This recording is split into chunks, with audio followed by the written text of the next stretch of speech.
Hello students, today we are going to study class 5th EVS chapter 13 A Shelter So High. As we were discussing about the journey of Gaurav Jani, so at last he reached Leh. For the first time he saw such an area high, dry and flat called cold desert. Ladakh gets very little rainfall. Here there are high snow-capped mountains and a cold flat ground. In Leh, he found himself in a quiet street with beautiful white houses. As he rode slowly, he found that he was being followed by a group of children. They called out, "Jule, Jule," meaning welcome, welcome. They were all amazed to see his lunar. Everyone wanted him to come to his house. Tashi dragged him to his house. It was a beautiful building with 2 floors. The house was made of stones which capped one over the other.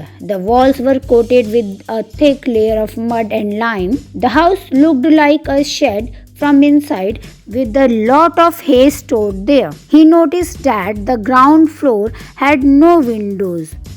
Thick tree trunks were used to make the roof strong. Tashi then took him to the roof of his house. What a view! He could see the same flat roofs all around.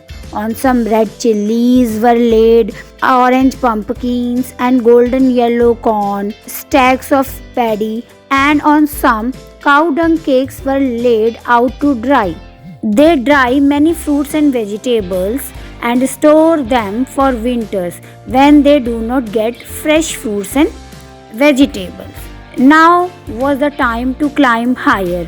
Lunar had a tough time zigzagging along narrow rocky mountains roads. At many places there were no roads at all. He was moving towards the rocky plains of Changthang. This place is at a height of almost 5,000 meters. It is so high that it is difficult to breathe normally. No petrol pumps, no mechanics, only clear blue sky and many beautiful lakes around. Many days and nights passed. He kept moving ahead. There he met Namgyal and came to know about the Changpa, a tribe living on the mountains. The Changpa tribes has only about 5,000 people. The Changpas are always on move with their goats and sheep.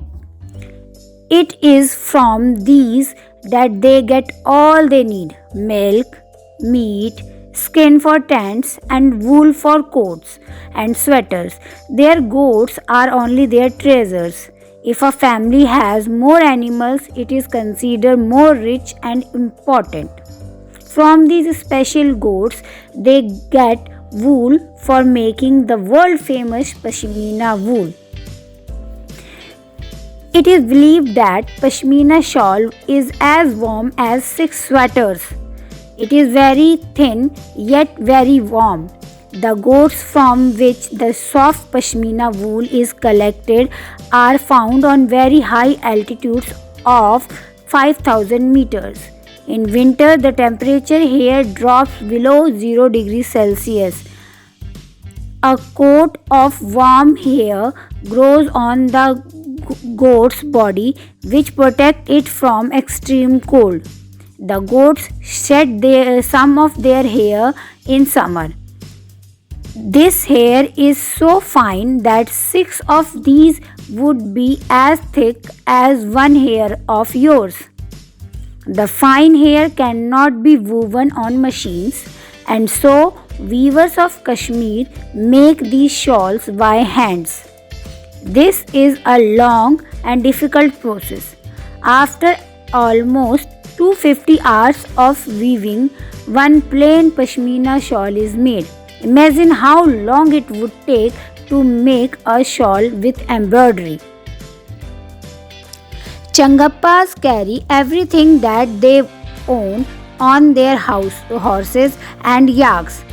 It takes them only 2.5 hours to pack everything and move ahead. Within no time, they put up their tents at the chosen place. The luggage is unpacked and their homes are ready. They call their tent rabo. Yak hair is woven to make strips which are stitched together. These are strong and warm and protect them from the icy strong winds. The strips were tightly tied with 9 sticks. The ground is dug about 2 feet deep. The tent is then put up around this on a higher part of the ground. He saw that the rabo was as big as a room of his flat in Mumbai. It was held up by 2 wooden poles in the middle. There was an opening to let out the smoke from the chulha. Namgyal told that the design of this tent is more than 1,000 years old. The tent protected the Changapas from extreme cold. Near the rabo, there was a place to keep sheep and goats. Changapas call this lekha. The walls of lekha are made with stones. Each family puts a special mark on their own animals. The women and young girls count and take the animals out of the lekha. He spent a few days with Changapas, but sadly it was the time to move on. He was going towards the Srinagar via Kargil. He saw many more amazing buildings and different houses. He stayed in Srinagar for a few days. He was amazed by the houses there. Some houses are on the mountains while some are on water. He had a wonderful experience of living on the mountains in Leh and another of living on water in Srinagar. He saw how both the houses in these areas were made to suit the climate. Again it was time to move on. In Jammu he saw houses like he have been seeing in Mumbai. The same cement, brick, steel and glasses. These houses were very strong, but they are not as special as the houses in Leh and Kashmir. After a long journey, Gaurav Jani was about to reach Mumbai. He was happy that he had learned and experienced so many new things. He had also brought back some memories in his camera. Let us see his memories of Srinagar.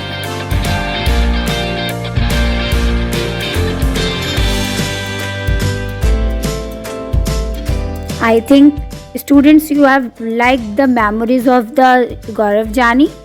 So you should also catch the memories in your phone. Okay, thank you students. Take care. Enjoy your day.